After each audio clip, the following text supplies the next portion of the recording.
Hello dear recruiters, Suman Pachigulla here and welcome to this video. Here I have explained you how you can attract candidates better by your job posting.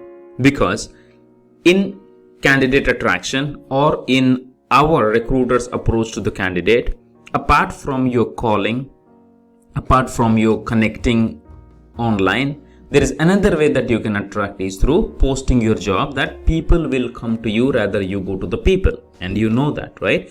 Now here, when you post your job, what is that you should do? What is that you should not do? That is what I'm going to share here from my experience, primary 8 points, and that is going to be helpful for you if you implement it. All right. So here, if you see, what are the 8 things that you need to understand is, in any job requirement, there are certain things that we need to let the candidate know. Now here, from a job posting perspective, majority of the recruiters, what they do is they post jobs as it comes to them. Now, job posting is for the candidate, not for the recruiters. Job posting is something like an advertisement, like an ad that people need to like it in order for them to come and approach you so that you could able to close them and submit it, right? That's how generally it works. Now here in the candidates, there are few different types of people, and how this job posting is going to helpful for you is, you could able to get people who are immediately looking for, or you might collect information from the people who might be available in future, or with the candidates who might just want to build a relationship and have your information. Now, to connect with people who are a hot candidate, warm candidate and cold candidate, it is all you got to do is prepare your job description so well that it could attract more of those talent. Now, when you have a job requirement handy, what is that you should be focusing on is writing a generic job title. What do I mean by generic job title? Because sometimes clients will give you fancy job title. You got to make it to a general job title. It means if you see, client would say that Java Ninja, digital marketing evangelist, superstar recruiter. If you're posting a recruiting job, it's a top performing consultant, a Superman coder. You see, now it might be a title for them in their environment, but what you got to do is, you need to understand the job description properly and find out a general job title which is used by majority of the candidates which come in that category.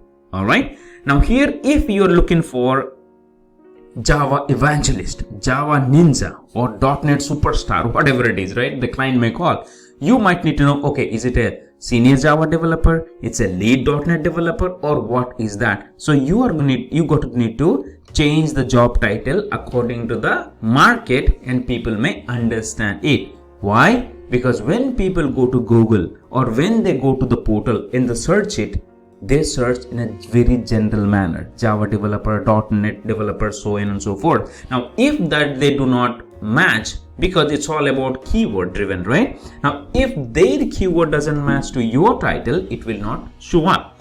Now, where you are going to post your job, there might be places, for example, if you have a paid portal, there are free portals. Now you might need to Google it according to your location. What are the free portals available? Some will ask for you to register, and it will give you access for you to post jobs freely, and when the candidate applies, they might ask money, or sometimes the posts are free and applications are also free. You might need to try that as well. I don't have that information handy now.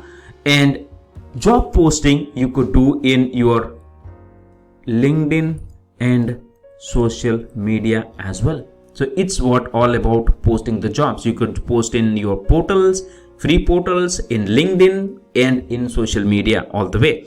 Now here, that's the reason job title is very much important when you are posting your job in the market. Now, another one is when you post your job, you need to remember that the job should be focused more about the candidate and not about you. So explaining about your certification, your credentials, and your everything about your company, it may not lure the candidate because the person doesn't have a job. Okay, first you need to check whether this particular job gives all the information or satisfies everything that candidate has to meet at the current level. Then they'll go to the next level of which kind of company that I'm going to work. So here, before you mention about your company, you may need to mention what is that the candidate is going to get, what kind of culture you have, what kind of environment it is, and how your job can help the candidate grow in their career or in the personal life as well, and how your job can help the candidate to balance their personal life and professional life without bothering much into the stress level of them, right? That's what people want. If you could able to use 2-3 lines to focus and write that would be much more helpful in the job posting.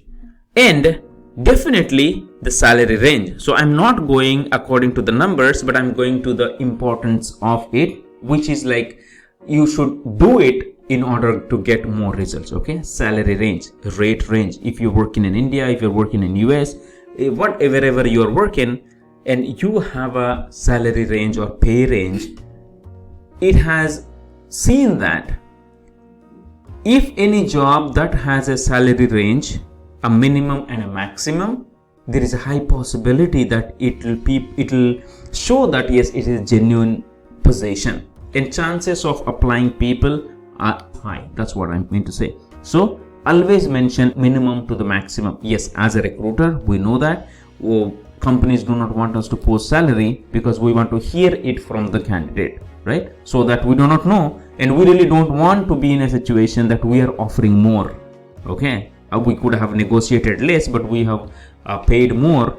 So that's the reason we don't want to be in that situation. That's the reason companies don't want to put it. But here is a suggestion: the mentioning of the salary will increase the hit ratio of job application. You gotta use your own perspective. You're gonna talk to your manager and try and see how it is changing your job applications as well. Okay, and human touch, it is very much important. Nowadays what happens, people are using the bots, automation to post the job. Now if you give a human touch, meaning it is a human written job description, and you might want to mention it, a line that a sentence could be, if you apply to this job posting, I will guarantee you a feedback. Your application is going to reach my inbox and I personally review all the applications. Now if you write that sort of statements in job posting, it will give an assurance to the individual who is applying that yes, it is just not going to a black hole, but it is going to a human being. All right, that is a third one. Another one is required skills and good to have skills, and here it is a job duties. Now if you have a 20, 30, 40 lines of job description or job requirement, I would suggest only mention 5 to 7, maximum 8 of the job duties which could be relevant to the individual, and you may mention in the bottom that there is a detailed job description that you would be sharing with the people who are applying to this opportunity. But primarily you gotta share jobs which covers that what they should do in a day-to-day work, not explaining more on the communications, or you could say very general duties or reporting which is every person does, or meeting the deadline, you need to be attention to details. Remove those lines because it will not show that this is such a big page and the person may not be interested to go through it, but it might help them. That's the reason, minimize the information but get it more pointed. All right, and here Another information is that you should be providing in your job requirement that which are required skills and which are good to have skills. Now, as a recruiter, we know that when we read the requirement, which are required skills, which are must have, which are good to have, or if you are from a hiring point of view, you know what is that you want to see in a candidate's profile and in their career, but candidate may not. So that is the reason it is very important and suggested that you segregate, okay, required skills 1 2 3, good to have 1 2 3, then go with the description, why required skill, why good to have skills, and that will give them a clear idea that okay, I have all these 3 required skills, but I have only 1 good to have. Let me see if I can apply. All right, now you may mention that hey, if you match all the required skills, still you can apply, or you can mention we want all the required and all the good to have. Now if you say that, all good to have becomes required, right? Use your way of screening or your way of mentioning the information the way you want the candidate to understand it. Okay, that's what I suggest. And another one works well is urgency. It is very much important. Now if you see, if there is no urgency, people will not take any action, right? You see when in the marketing world, what happens generally? Dashera sale, Diwali sale, 50% off, clearance sale, only available for 1 week. You see that sort of things, right? So that happens in the marketing way. We can definitely use that in our job posting as well. But we are going to be strategically, but we should not lie. Now here there is another thing.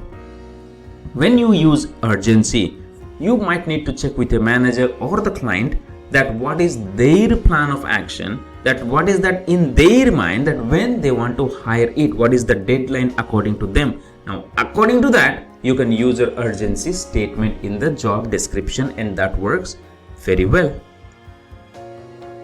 Another one is your contact details. Yes, I know that majority of the job portals won't allow the recruiter to give their email ID and phone number, but few does. Now wherever it is available, give it. If it do not allow, because it traces the phone numbers and email IDs or any personal information or websites, if someone wants to use their website to showcase. So few have restrictions. If you're using a portal, if it do not have any problem giving your phone number and email ID in a job posting, you give. Or if you do not have that sort of facility and it only says do not give any email ID and phone number, so to manipulate it, you can definitely use something like this. Okay, I think you know that, but let me show you. So let's say if I'm at Suman at spark.com, I'm just using it. Now how would I mention it? It could be like Suman at spark.com. Okay, so I would mention like this. Got it? Now if you have a phone number, if you want to mention it, you can use the numbers, the digits in a text mode and the number mode. Got it? Now if you include all this information, what is that going to happen is, it will give the candidate more leverage to know that yes, they are not just applying to some fake posting, but it is a genuine posting. That is what is very much important. All right, so I hope it is helpful for you, and if you are applying this to your day-to-day job, do let me know. And what is that the new thing you are going to implement from today in your job posting? Let me know in the comments. All right, and from this year, I wish a very good luck to all the recruiters, a good future and bright future to everybody of you, and keep helping, keep changing people's life, and I love you people. This is Suman Pachigulla once again on a mission to impact 5 million lives through recruiters. Take care and God bless.